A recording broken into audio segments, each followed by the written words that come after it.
keep it going, that's fine. There we go. Letting that one soak in. Hello, everyone, and welcome to the 1-year anniversary episode of So Says Shernoff. Wow, what a year it has been. We have a fun show for you guys today. Legendary wrestling journalist and author of the book, Is Wrestling Fixed? I Didn't Know It Was Broken. My good friend, Mr. Bill Apter is here.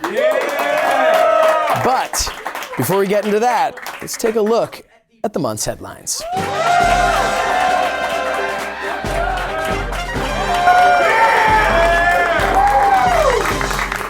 Oh, it's been another fun month in professional wrestling. Just to mix it up a bit, let's start with Ring of Honor. This month, they showed the world that they are more than just a company filled with great professional wrestlers. They also have refs that leapfrog, announcers that drop elbows, and ring announcers that jump from the stage to the ring. Wow. When non-wrestlers are willing to do stunts like that, that's when you know you have a top-notch medical staff on hand.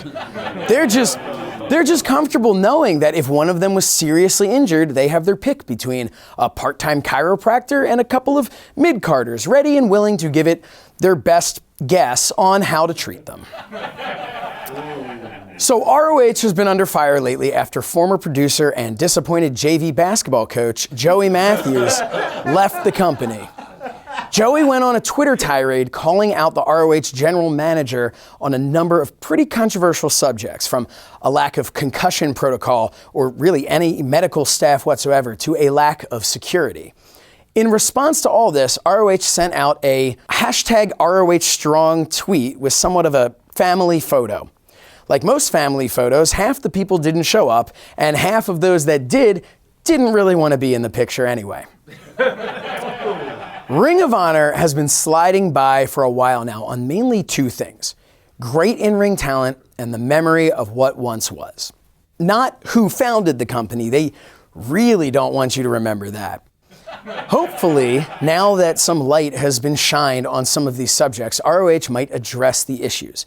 If they don't, we may be looking at the beginning of the end for Ring of Honor. But if they do, well, the sky's the limit. Hey, speaking of the sky, you know who didn't take off into the sky? The WWE roster. You didn't seriously think I wasn't going to talk about this. By now, everyone knows about the plane debacle in Saudi Arabia, but what we don't know is the whole and true story of what happened. According to Hugo Savinovich, seen here looking like he was photoshopped into the background of a picture of two people who look like they were photoshopped into shaking hands. According to Hugo, the WWE was owed money by the Saudi prince, so Vince McMahon cut the feed of the Crown Jewel pay-per-view. However, Vince denies this is true. It should be noted that the people who watched the show in Saudi Arabia also deny that the show was shut off. Some saying it was on a delay to ensure we didn't see any accidental nip slips. I mean, after all, Braun Strowman was on the show. Whether there were nefarious actions at hand or just mechanical issues, the WWE talent that was left behind definitely felt like they were at risk of being harmed. We can laugh about it and make jokes about it, but dude, that's some scary stuff. I don't like being left alone at the subway, let alone Saudi Arabia. Hell, I don't like being left alone at a subway, let alone Saudi Arabia. The good news is that the talent eventually returned home, and that the WWE learned a valuable lesson from this and will never return to Saudi Arabia again. Unless you count the 2 huge shows a year for the next 8 years. But other than that, never again. Now look, I know I don't spend a lot of time talking about the good things that WWE has done professionally or creatively, so let's give that a try. In probably the biggest headline of the month, year, and half-decade, CM Punk has returned to the WWE. Kind of.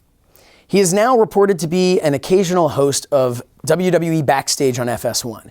His debut on the show set the internet on fire, and while I wish I could get into his first full appearance, as of this taping, that hasn't happened yet. So for now, I'll just say this. CM Punk joining Backstage looks to be more of a Fox thing than a WWE thing. But the question is, Did Vince McMahon sign off on this? Did he even have to? Well, if I know Vince McMahon, and much like the internet wrestling community, I think I do, even though we've never met, I can't see Vince McMahon allowing anyone to dictate anything to him about a show that has the WWE name attached to it, except for the Saudi Prince and Fox. Finally, AEW. They kicked the month off with another successful pay-per-view event, but one thing that stood out was the controversial lights-out unsanctioned match between Jon Moxley and Kenny Omega.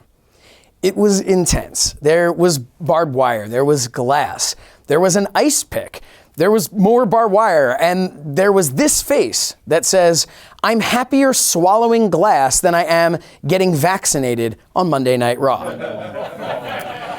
A lot of people have been questioning whether there's a place for this type of violence in mainstream pro wrestling in 2019. My opinion, why not?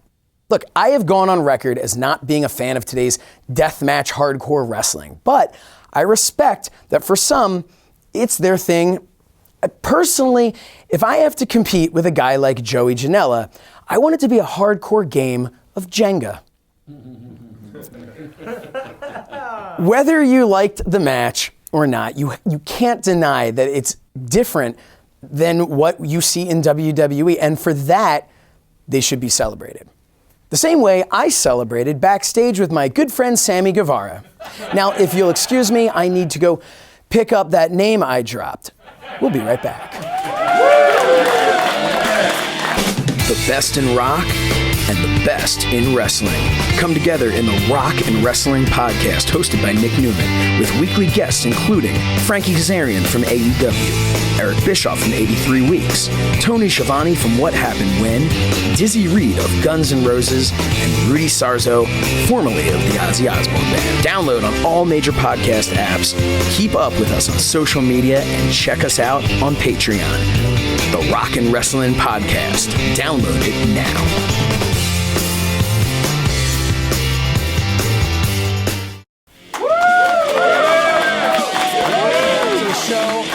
Guest is the most recognizable pro wrestling journalist in the world. He's the author of the book, Is Wrestling Fixed? I Didn't Know It Was Broken. He's my mentor and friend. Please welcome Bill Apter. Thank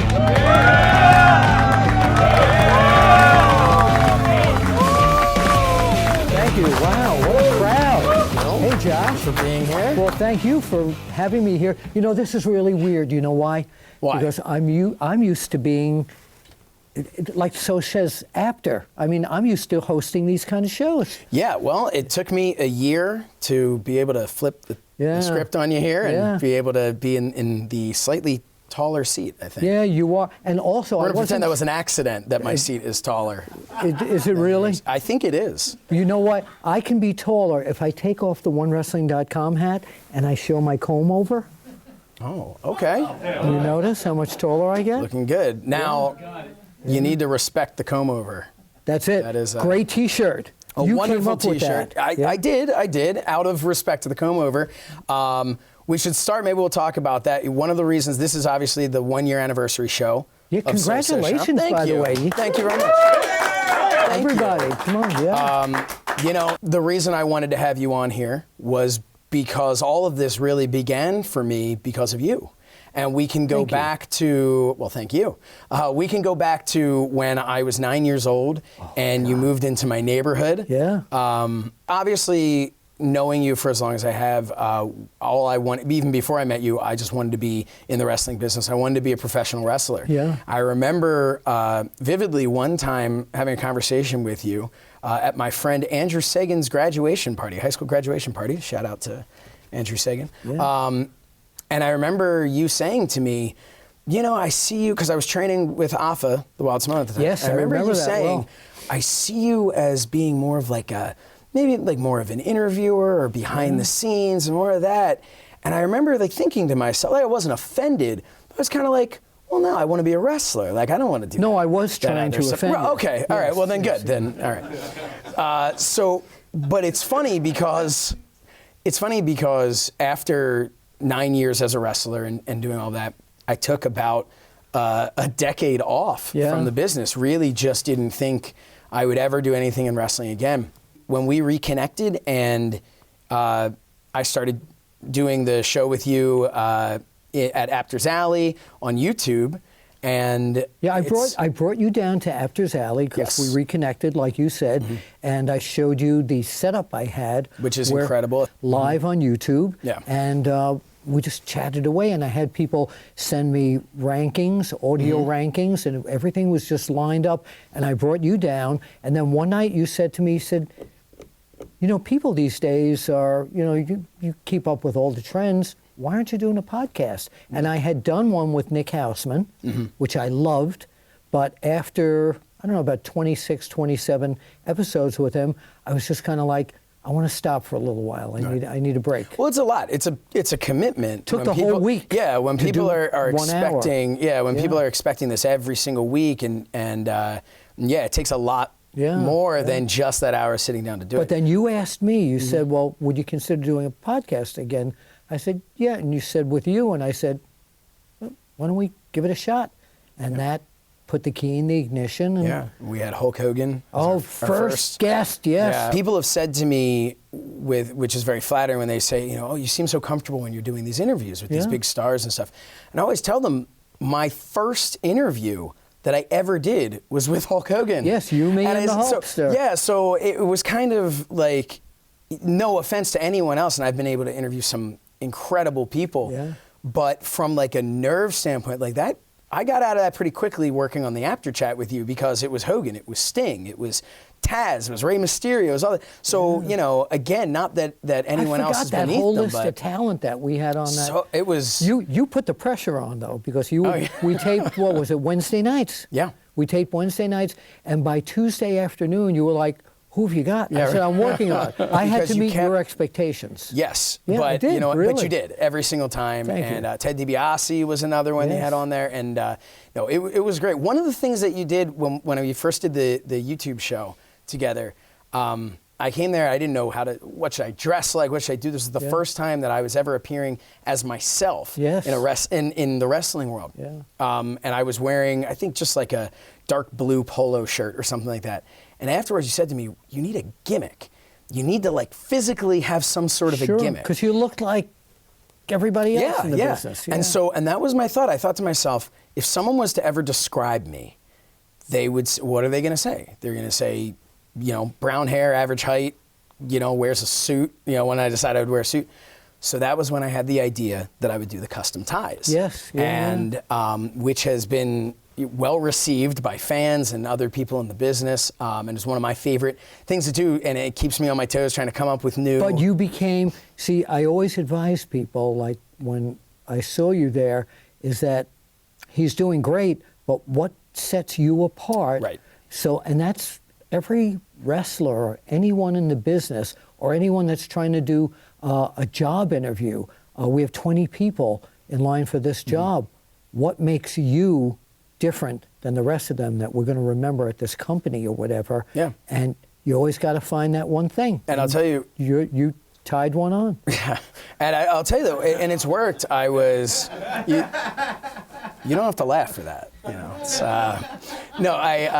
They're the Apter Chatters. Oh yeah. So the Apter Chatters have come out here in full force. At least one guy there clapping.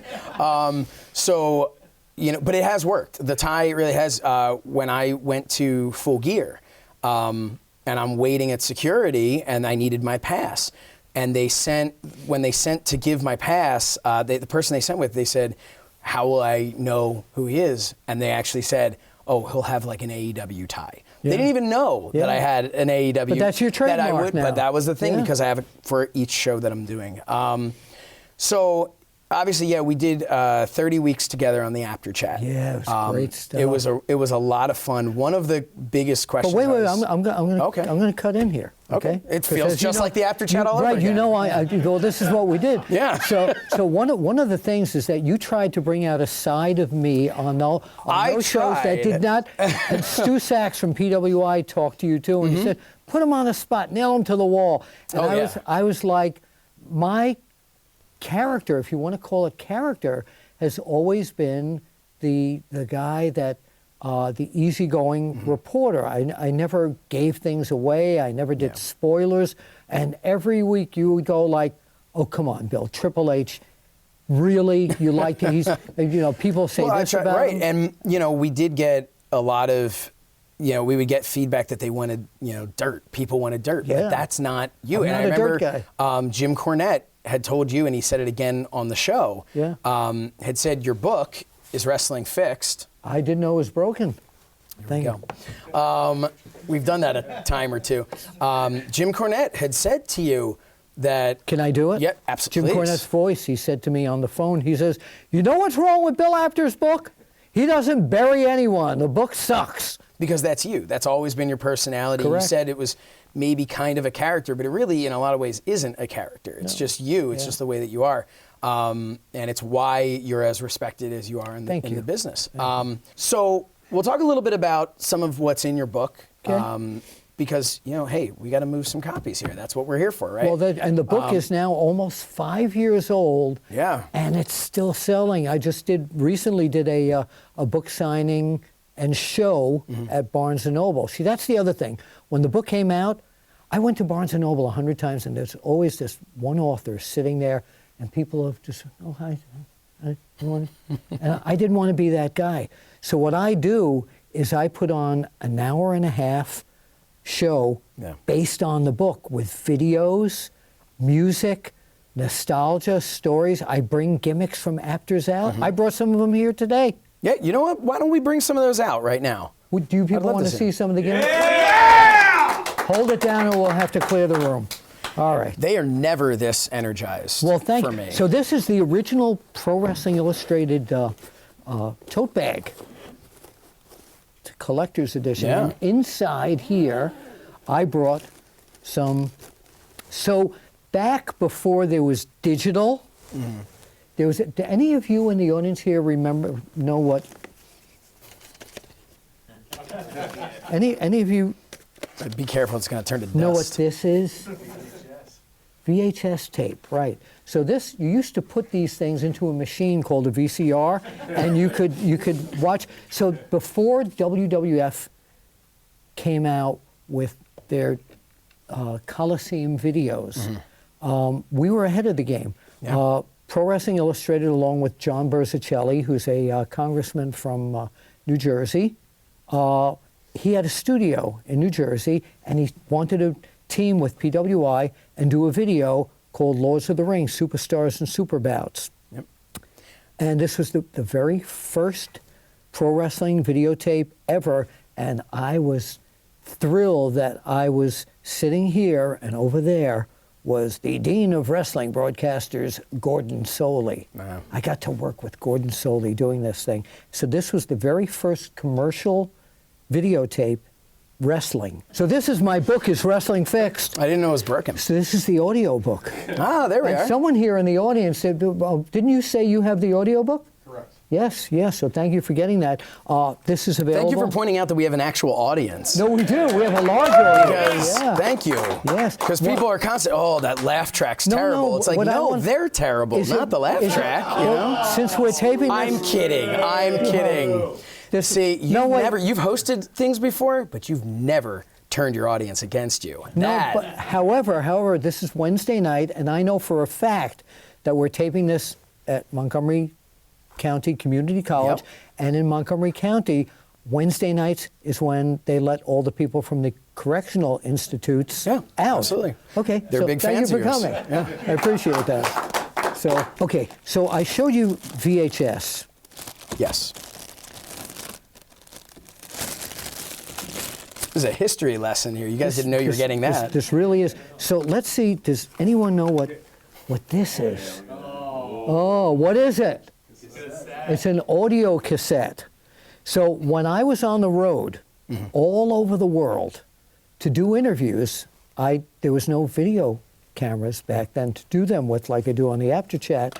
So this was the audio cassette player that I used, recorder, and I'm not sure which tape is on here right now. Would you like to hear? Should we screen this first? What are the? No, this was not in the hotel room. This was, all right, let's see who this is. Situation there where Sam Jack Briscoe. Even said that he's hesitant to let you have title matches there. Listen to the quality. Jose Lothario is saying that you're Me talking about Jack Briscoe being afraid to wrestle in Texas. Are you afraid to wrestle in Houston? Is there a jinx there for you? No, there's certainly not a jinx in Houston for me. I won the championship there, but Pretty good quality, huh? It's Yeah. and those are some of the Thank you. yes, some of the things that I remember we had on the show, the segment where you would play some of Classic those, audio, yeah. and it was one of the more requested segments because you don't. Nowadays, everyone can interview wrestlers. Everyone can go. They have things like StarCast, opportunities Yeah. where there's all the talent, all these different conventions, and it's wonderful. Don't get me wrong, it's wonderful. Sure. But to have audio recordings like that of people like a Jack Briscoe, Oh, they go back to and 1970. and to have Yeah. you doing that, and you got them not just at a convention where they're sitting at a table. But you would get some of these after some of the biggest matches of their career. I've got or before. on the other side of this tape, I have Harley Race after swearing he was going to beat Jack Briscoe for the NWA World Heavyweight Championship in the hallway as he was coming back. It's on here. There is a market for all of those. Now, you guys, of course, you would buy that, right? All right, come on. Who's got There you money? go. All right. What else do we have in here? All right, let's. Here is the. I brought this to present to you, Josh. Oh, This is the cardboard belt of the WWE. thank you very much. Walmart special. Right That's over your great. shoulder, I'll please. put it on over my over your shoulder, and then shoulder, I'll yes. put it on my shelf. So this is.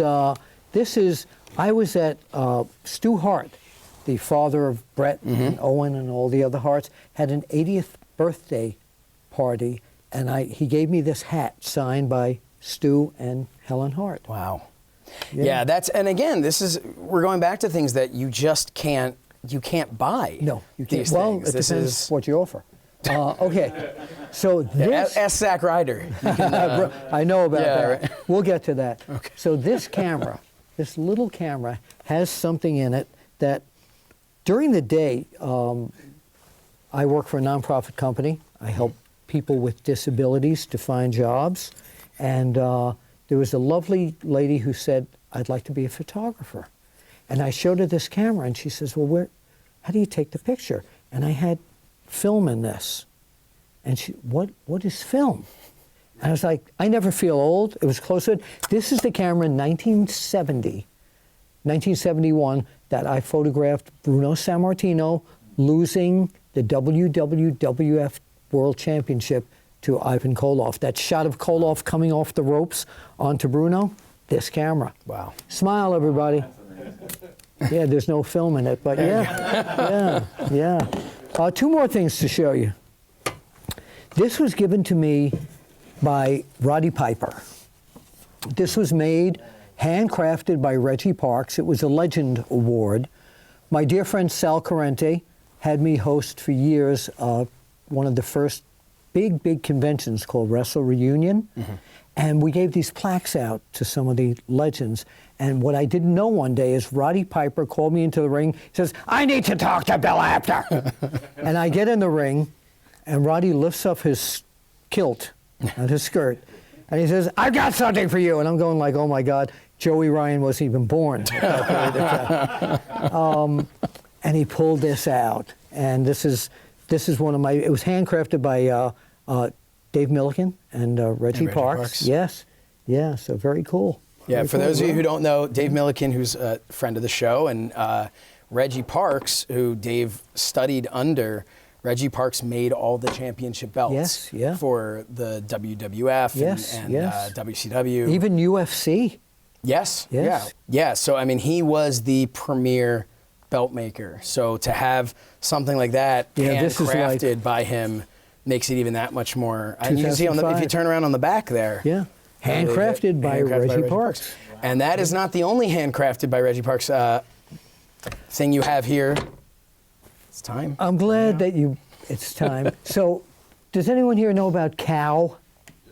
Right, okay. COW is Championship Office Wrestling. And one of my alter egos, a guy named Wonderful Willie, who I just feel coming on right now, has defended the Gold COW Championship belt handcrafted by Reggie Parks. There it is.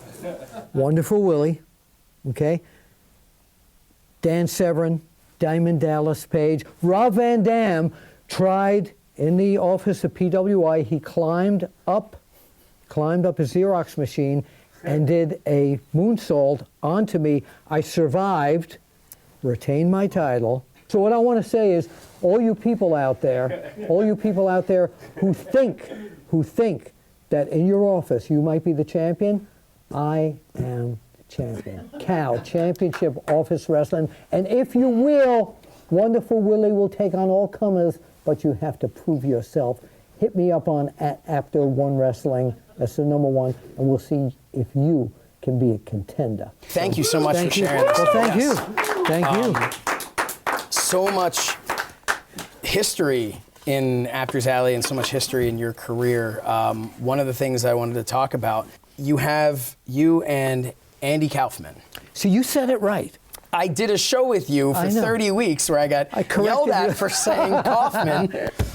So can you tell us a little bit about that? I mean, the story, everybody knows the story, and we don't want to give too much away because you need to buy the book. But, Or listen to the audio Or listen to the version, audio, yes. but that's how I love to read my books, by somebody reading them to me. Oh, that's great. That's great. That's great. So Andy Kaufman. Yeah. He was backstage one night at Madison Square Garden, and he was talking to Vince McMahon Sr., and I kept seeing Vince Sr. go, So Andy walks away, and he comes over to me, and he knew who I was from the magazines. He asked me, what am I doing after the matches? And I said, I go home. He said, well, how do you go home? Now, remember, he was starring in the show Taxi. Yeah, Millions. that's a very important part of the story. Right, millions because of this people. is, think of any show, what was Taxi on? What? ABC. ABC? Yeah. So think of any sitcom on ABC right now, and one of the biggest stars of whatever that sitcom is. And now imagine that's to put in perspective. Right. Yeah, I mean, this is That he's talking to me. Crazy, Right. yeah. And we got up to my apartment, and my roommate, I lived with a girl wrestler by the name of Susan Sexton back then, and she used the F-bomb for everything. So we walked in the apartment, she goes, hey, Bill, oh, it's F and Andy Kaufman. So, right, yeah. So, starstruck, right? Yeah, She was, yeah. So she went back in the bedroom, put on her headphones, and so I said, you know what? Vince McMahon said no, but I got a friend in Memphis named Jerry Lawler. And let's give him a call. He says, looks at his watch, he says, 1 o'clock in the morning. I said, well, it's midnight in Memphis, but it's the wrestling business. You call people 3 in the morning. Lawler picks up the phone, he says, you got Andy Kaufman, the star of Taxi, in your roach-infested apartment? I said, yeah. And I put him on the phone with Andy Kaufman, and that put the key in the ignition. Yeah. And the rest, the cliche of all time, the rest is history. And I helped get them booked on the David Letterman show. Do you think something like that can happen anymore? I mean, obviously not in the exact way in which it went down before with you. You want to know if this would work today in the day of social media? Yes. Probably not. Which is, in some ways, really a shame, because I bet if you had gone to Jerry Lawler and Andy Kaufman back then and said, hey, we've got this ability for you to just type something, and it's going to get out to millions and millions, back then you would have thought, like, oh my God, this is the greatest thing. Look at the publicity we can get. Look at, because... Yeah, but some guy in the ticket office who knew what was going on would have said... tweeted something out, right. And it's, I mean, we can do an entire show just based on how social media has both built and killed the business. But I am curious about some of today's stuff. So I did want to ask you, I'm just leaving the belt down at this point. I did want to ask you your thoughts on what you have called, I call it the Wednesday Night Wars, but you have trademarked and registered the Wednesday Wrestling Wars, WWW. This company came along out of nowhere, as they say. Yeah. AEW. AEW. Right. They came. Now they're part of the WWW. And that, but you have, correct. But you now have the fans talking about another company where they were talking about Ring of Honor, they were talking about NWA, they were talking about Evolve, but it wasn't on that same high level right. as WWE. Now, the fans are talking about that on the same level as WWE. So that makes, and I don't want to leave out Impact. I was going to say that leaves an impact. But so the answer to your question is, do both companies kind of think that this is a war, even though WWE congratulated AEW on week? The most passive aggressive congratulations. Absolutely, 100%. Yes, you know all the talent. You know this, that when they're in their hotel room at night, if they get TNT or on demand, if they're with WWE, you know they're looking at that. And the other way around too, because some of the AEW guys want to knock what WWE is doing and saying, we're better than you guys. Right. Now, the addition of NXT, the best thing that has happened in years in WWE, the most exciting thing, was all caused by an airplane being stuck in Saudi Arabia. Yeah. And they had to change plans. And what are we going to do? Well, they started the NXT invasion on... which obviously is a build-up to Survivor Series. Yeah, but they weren't going to do it that way. But I don't think they were planning to do it at that point. And it's, I mean, whether they were planning or they weren't planning, there's no way that show was meant to look the way that it did. Oh, I loved it. It was great. It was a great show, and it was something that, to me, and I'm curious if you agree, is missing from today's WWE product, which is that sense of urgency.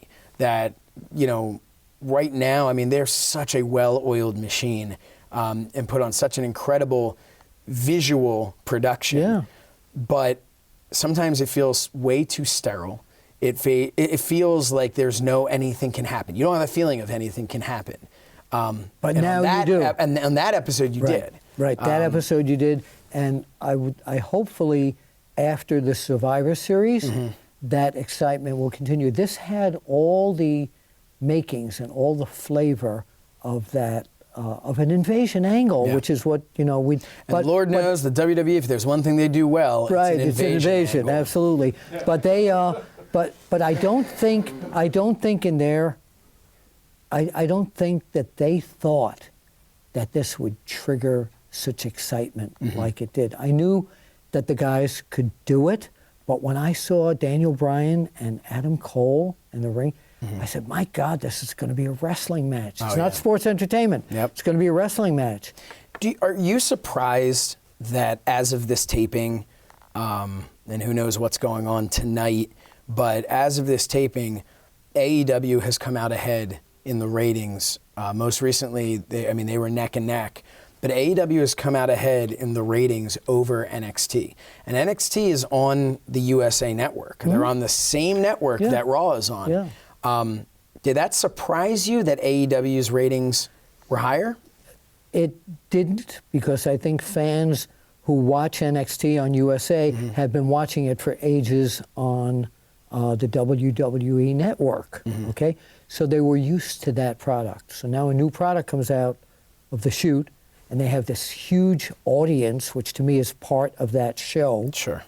So, yeah, let's look at this. And what AEW was doing was very compelling and very exciting. When I know what's going on in NXT because I've been watching it for such a long period of time, but I want to see what the new flavor is here.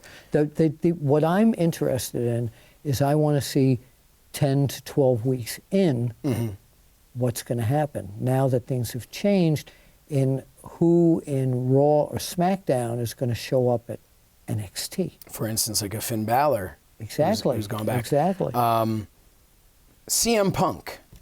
CM Punk returned, and again, at the time of this taping, he returned last night on WWE Backstage. Yes. So we don't know. I know obviously he'll be there. By the time this airs, he will have had a full Wait, episode. we're in the wrestling business. I need a Coke break. I feel like that was a shot at... no, just kidding. At the wrestlers of the 80s, maybe? Was that... that got you guys? Come on now. I never saw any of that happen, by the way. Seriously. Never saw he was steroids. passed out by the time they brought the Coke out. Exactly. My Diet Coke. Yeah. So CM Punk is back on WWE. backstage, and I don't want to get into, obviously the first question, is he going to wrestle again? Everything that we know is that it's separated, and I talked about earlier that it's a Fox thing versus a WWE thing. Okay. But what I wanted your opinion on was the backlash that he instantly received online of people calling him a sellout. The people who have been chanting his name for half a decade to come back are now calling him a sellout because he came back. Do you think that is A, because nobody hates professional wrestling more than wrestling fans? Okay. Or do you think B, everyone wanted his return, but they wanted it in AEW? C, do you think that they just were not chanting his name because they wanted him to come back? They're chanting his name to just annoy the McMahons? Or D, all of the above? I'm going to correct one thing that you said, wrestling fans hate wrestling. The person that my mentor, Stanley Weston, told me hates wrestling more than anyone was Vince McMahon Jr. Says that's why he wants to turn it into entertainment. But to get to your point, there's two words, and it's a cliche, and I don't know what the bankroll is at AEW, but money talks.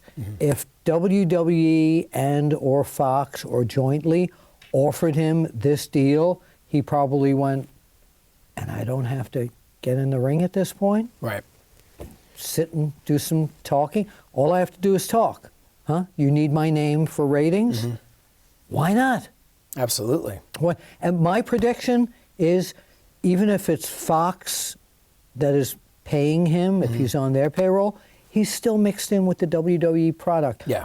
Somewhere down the line, it's going to be the comeback of CM Punk in WWE. It's going to happen. If anybody watched Starrcast 3, CM Punk's panel, and you can go to fight.tv and you can order Starrcast and watch it on demand. Yes. That's my other job.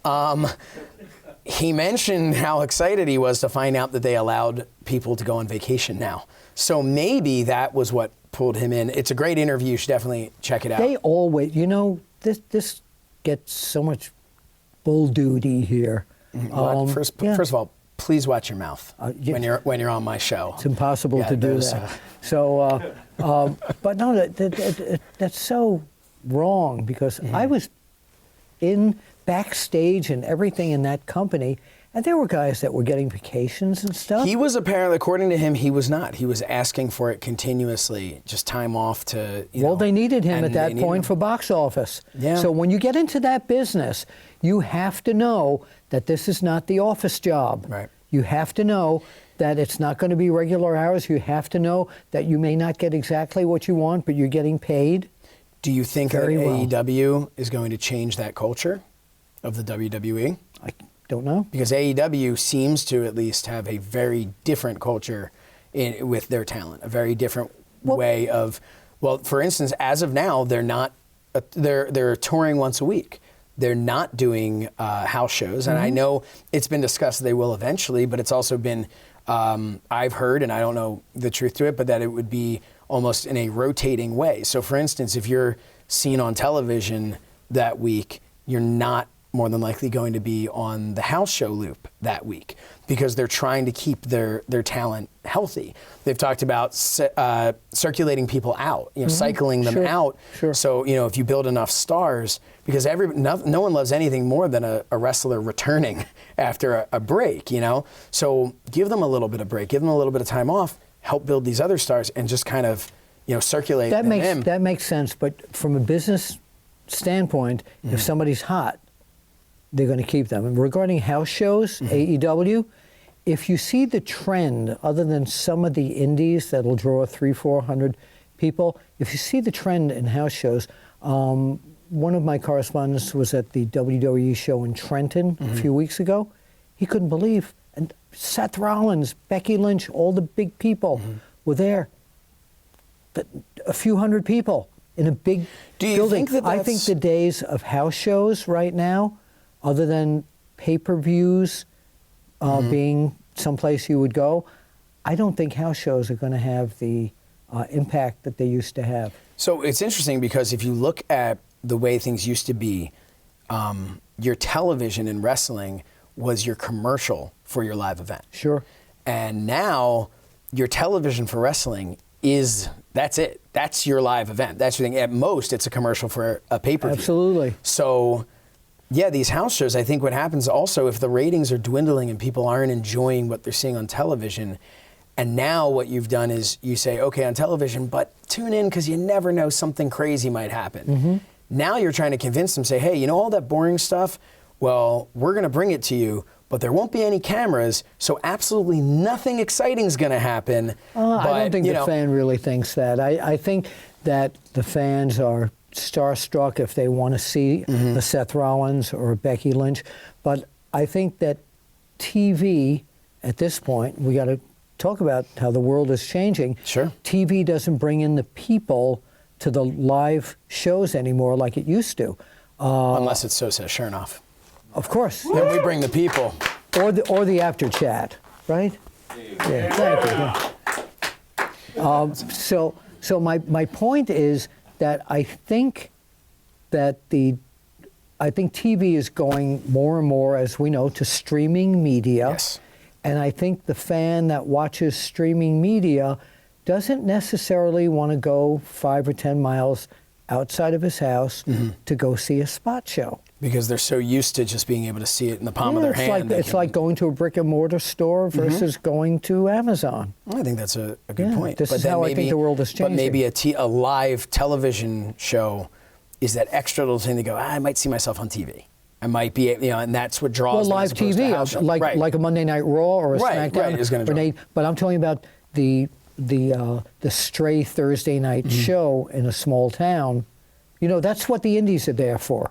And I want to talk about that, too. We're talking about WWE and AEW and Impact Wrestling and Ring of Honor and Evolve and NWA Power, which is an incredible... 14 Rs and it's a really cool show. Really cool show. In a lot of pockets of the United States, at least, a lot of the independent shows are doing well when companies like AEW and WWE and Impact have good TV. People are coming to see wrestling in person on the indie level. And I think that's just overall this whole, is it a war, is it not a war, I think for me, my favorite time as a wrestling fan was during that Monday Night War time, the early parts of the Monday Night War where both companies were firing on all cylinders. It was entertaining. And never did I look at that and go, oh man, I just hope, WWF just ends WCW, or vice versa. Oh man, I hope WCW puts WWF out of business. You wanted to go on I didn't forever. Want that. I wanted to go forever. Right, I wanted to have these options. So I think sometimes this war is this like mindset of like, oh, they're going to destroy them. I've said from the beginning of AEW, for me, what I wanted to see, I wanted AEW to be incredibly successful. I wanted to see them just beat WWE in the ratings so badly that the WWE felt they had to do something different to make their product better. And then I wanted that to be the thing that made WWE so much fun and so much entertaining, like the way it used to be. And I think that, the idea of, I want them out of business, that's ridiculous to me. I want them, and in turn, when the WWE, then they start to get better and more, and their storylines become a little sharper and a little more intriguing. Well, now AEW, who had some fun being the new guy, they now have to say, oh, hey, they're getting pretty good on that other channel. We now have to step it up. And that's how everybody keeps I love that stepping too, up. And that's what I want to see. But one of the dumbest things anyone has ever said to me in the business, especially when it comes to money people who put a lot of money into wrestling, is when they say this to me, I cringe. And I say, good luck. They say, we're going to put WWE out of business. Never. Really? A public company with all over the world. It's great to have competition, and I hope AEW and WWE go on this battle back and forth forever. It's going to be, because it'll make them both better. Yeah, it really will. But no one's ever going to put the WWE out of business. People say to me, when Vince is gone, Triple H, Stephanie are going to run the company, going to lose it. No, the WWE is always going to be there. Yeah, they're a machine now, where there are so many cogs to that machine that someone else could step in, and you would have to just work so hard to ruin something like that. And that's obviously not the goal of anybody that's working there. No, the only way I could see WWE having an end point was if they sold it to someone who, just let's take their money, goodbye, and these other people just don't get it. Yeah, I mean, I think you have a really interesting perspective because we can all, somebody my age can look back on this, and I'm not calling you old, I'm just seasoned. I'm seasoned, but the gray comb over. Oh, there it is. See, there it is, right there. Yeah, the missing link. The missing. And you know what? I don't color it. No. You and I were talking lots of times. If you were coloring it, I don't want to do that. You need to buy some new product. Yeah, really. Good. Yeah. I'm coloring it gray. There you go. There you go. No, but what I wanted to get, since you've seen wrestling go through so many different stages. Started watching it in 1959. I wanted to get your opinion on today's overall. We've talked a little bit about the different products and stuff, but what I wanted to know was WWE, and that can be Raw, SmackDown, NXT, and AEW, because they are the two top right now. It's not taking anything away from the other promotions, but objectively speaking, those are the two top promotions. Those are the ones people are focused in on. What's one thing they're each doing right, and one thing that, in your opinion, they're each doing wrong, or could do better? That's a great question, and I'm not a critic. But if I was sitting in the chair at WWE, right now I would make sure that the invasion angle is done properly, so after the Survivor Series, I haven't killed off my NXT talent. That's my concern. The invasion angle is something they're doing right. What are they doing wrong? I've always been one of these people, and again, this is business, it's TV.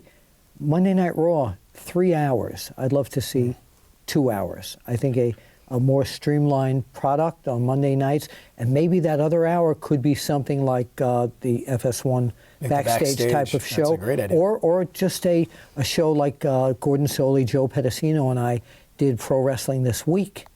And do like a news show, that type of thing. So kind of a post-show coverage of the whole week. They do it This Week in Wrestling on the network, but it's not what the old Pro Wrestling This Week show was like. AEW, what are they doing right right now, other than that Moxley match was a little too long, the Lights Out match? They seem to be doing everything right. They seem to have their ducks in order, but I'm hoping that they don't get overconfident with we're this good and these other guys, we're not competition to them anymore. We're better than them. That's what I hope. That's not going to happen. Are they doing anything wrong right now?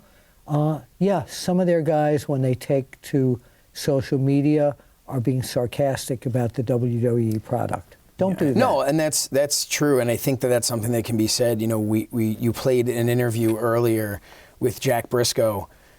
Could you even comprehend the idea of a Jack Briscoe tweeting in the prime of his career, tweeting he would tweet in character. Oh yeah, well yes. And that's something that I'm glad you said that, because that's something that I wish, Twitter's out there. I hate the fact that there's so much breaking of the characters, because it makes the star seem lesser. It's something that I understand on indie shows. Everybody goes to what's called the gimmick table, right? They all sit there and they sell their stuff, and I get that, because that's how they're feeding their families. Some of these people. I mean, you look at the Young Bucks. A lot of their merchandise is what that made them, able to be full-time professional wrestlers. Sure. I get that, but I've always kind of felt like, as soon as I worked at a promotion doing commentary, and there was a guy that was a great guy, but his character was like a savage beast, okay? And then he'd go out during intermission. And he was the sweetest guy in the world. And he would sell his shirts. And I always looked at it and I thought, get someone else to sell your shirts. I understand. Look, if you're a good guy, go out there, greet your fans, take pictures, sell some shirts, whatever.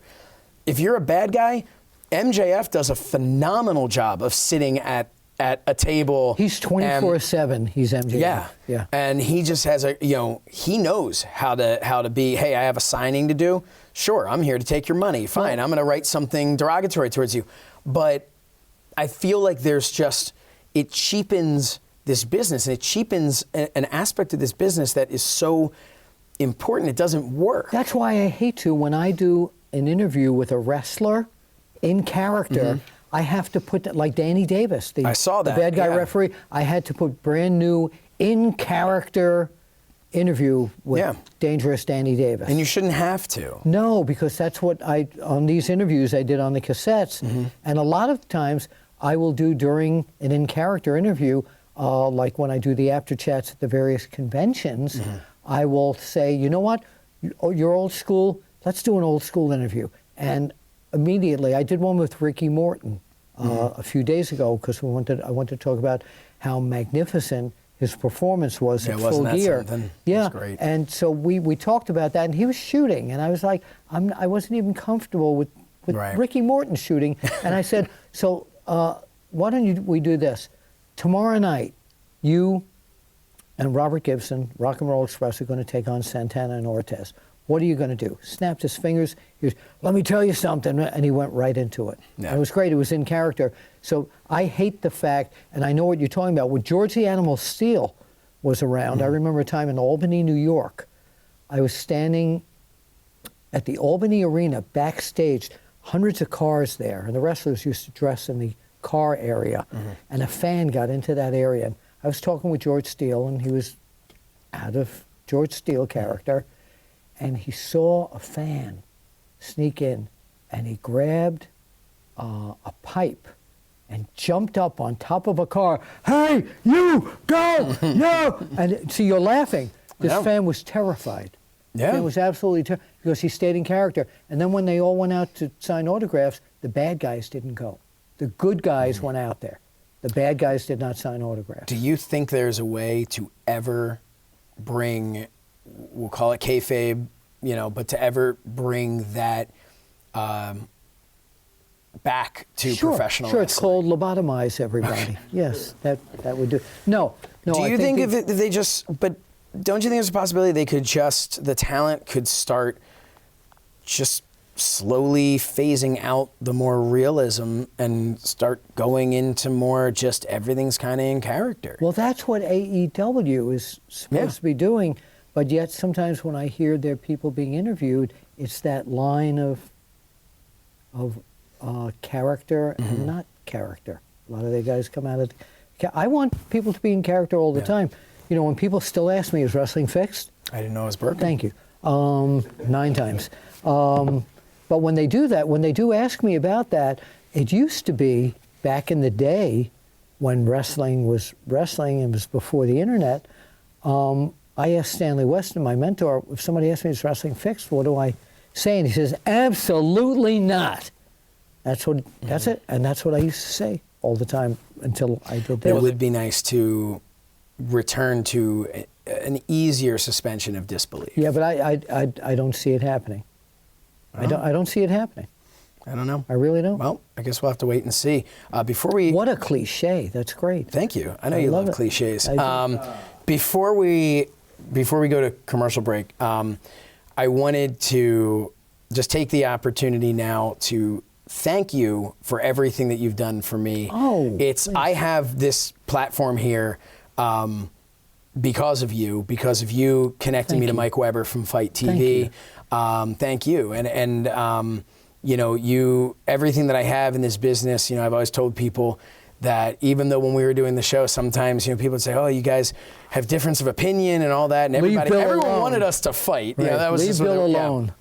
But I always said, every single thing that I have in this business, I have thanks to you. Thank you. And it was always very selfless, and you took a reputation of yours that you had, you'd honed for years, and in this business, when you put your stamp of approval on someone, you're putting your reputation on the line. So I've always really appreciated that you've you've been willing to send me out into the world with your name, on my sleeve. So I really do appreciate that. Thank you very much. And I just wanted to. Well, you make me very proud. Oh, well, thank you. I appreciate one that. of the things that you and I always talk about, I said, did you ever think about the whole doing interviews like I do or doing broadcast? And you said, no, I never thought about that. And I always, let's go back all the way to that first party that we met at. Yeah, the graduation I always had party. that vision of you, and you're very professional. Thank you. On camera, when you do your stuff on Fight Off TV. camera, it's horrible. Horrible, I'm the terrible, most unprofessional. Really. Can't hang around with this guy, nothing.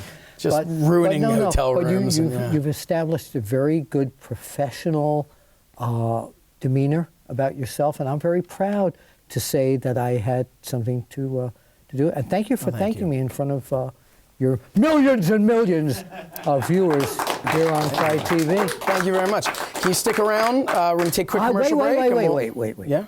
I'm going to stick around, but a lot of people have come to my live show. I do a one-man show.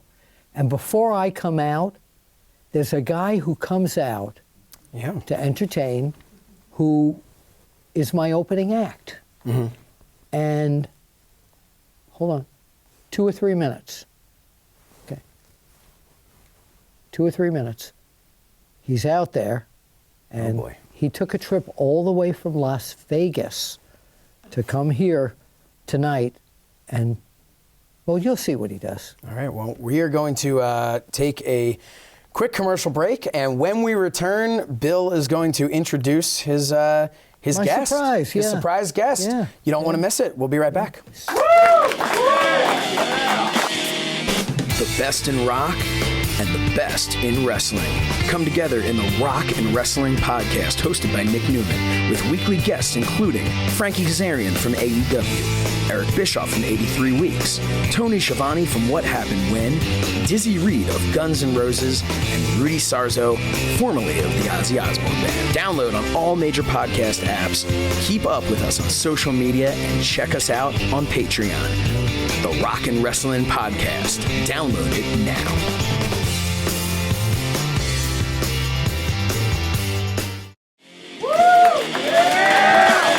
Welcome back to the show.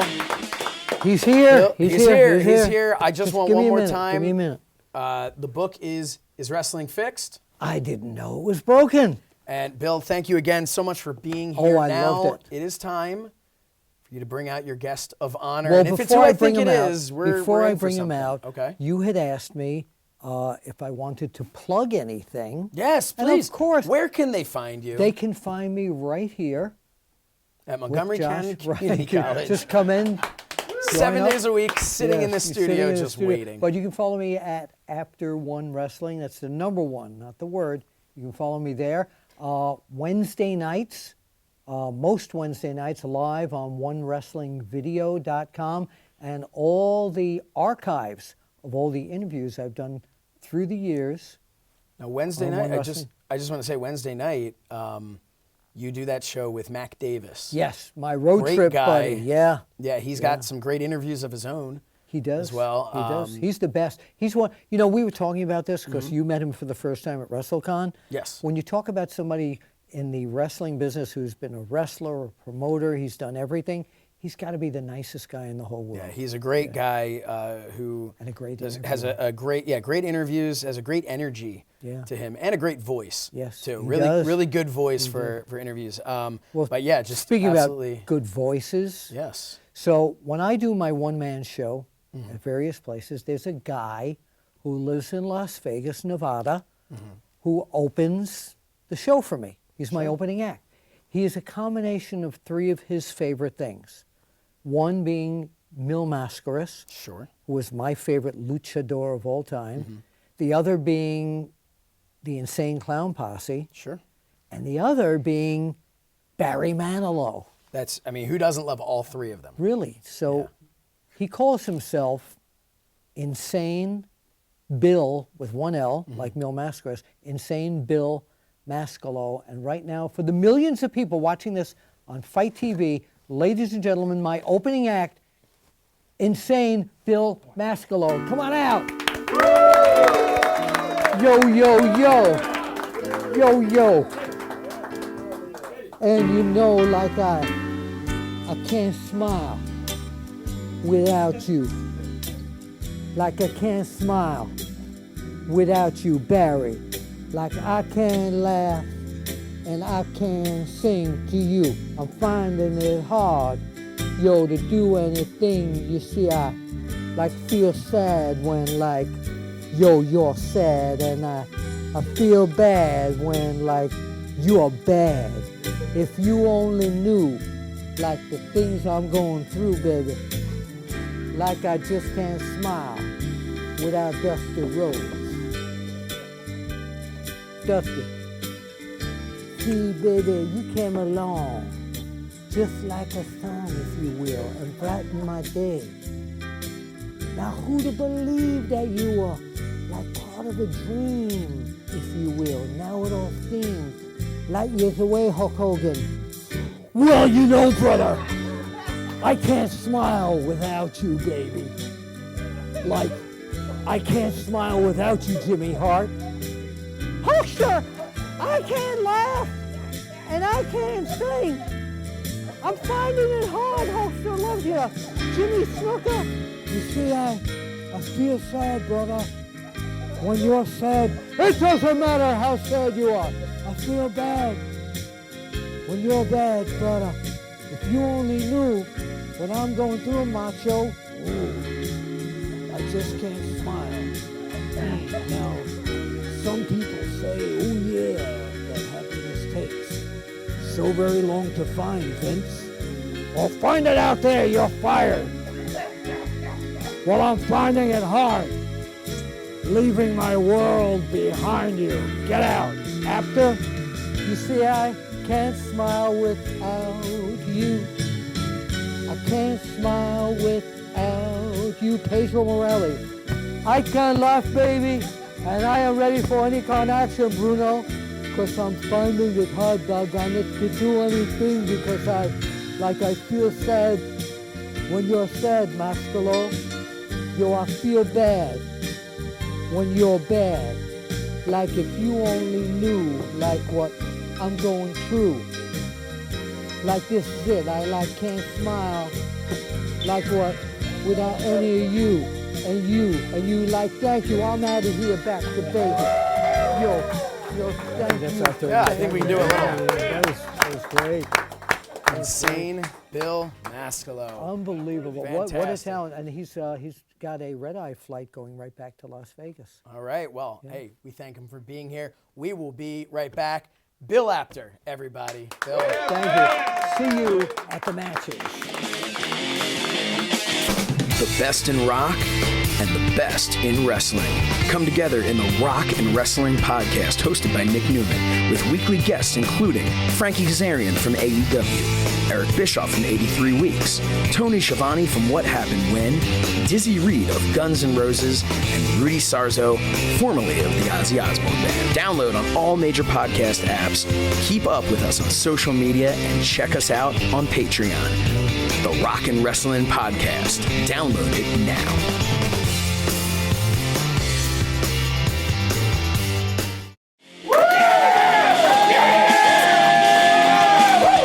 That's our show. Thank you to Bill Apter and, of course, Insane Bill Mascalo. And thank you to everyone at Fight TV and all of you who have tuned in for the past year. We are just getting started. Don't forget to follow me on Twitter and Facebook at So Says Shernoff and at Shernoff Show. Make sure you subscribe to our YouTube page at youtube.com/So Says Shernoff. This has been So Says Shernoff because that is what Shernoff had to say. Good night, everybody. 1 year ago.